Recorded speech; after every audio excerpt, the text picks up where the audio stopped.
અમરેલી જિલ્લામાં પણ ગ્રામ પંચાયતની ચૂંટણીઓ હોય, સ્થાનિક સ્વરાજની ચૂંટણીઓમાં પંચાયતની ચૂંટણીઓ હોય, 307 જેટલી પંચાયતોની ચૂંટણીઓમાં ઠેર ઠેર પરિણામો જાહેર થયા હોય, ત્યારે વડિયા તાલુકામાં પણ 6 જેટલી ગ્રામ પંચાયતની ચૂંટણીઓના પરિણામ જાહેર થયા છે। ચૂંટાયેલા સરપંચોને લોકોએ આવકાર્યા છે।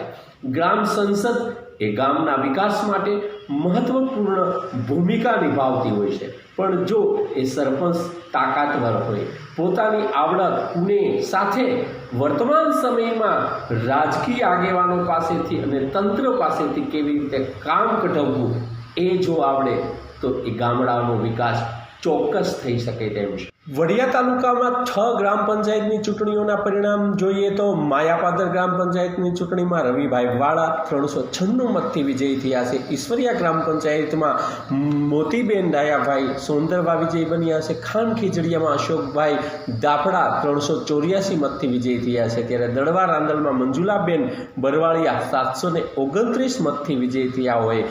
ભૂખડી સાંથળીમાં જ્યોત્સનાબેન રાજકુમાર વાળા પણ વિજયી થયા હોય। ત્યારે ઠેર ઠેર ગ્રામ પંચાયતોના ચૂંટણીના પરિણામ આવ્યા હોય, ત્યારે વડિયા તાલુકામાં પણ સરપંચોની ચૂંટણીઓના પરિણામ આવ્યા છે। દેવળકીમાં સંજયભાઈ ડોબરિયા વિજયી થયા છે। ગ્રામ સંસદ એ મહત્વનું પાસું હોય છે ગામડાઓના વિકાસ માટે। હવે જોવું એ રહ્યું કે આ ચૂંટાયેલા સરપંચો એ ગામડાનો વિકાસ કેવી રીતે કેમ કરી શકે છે।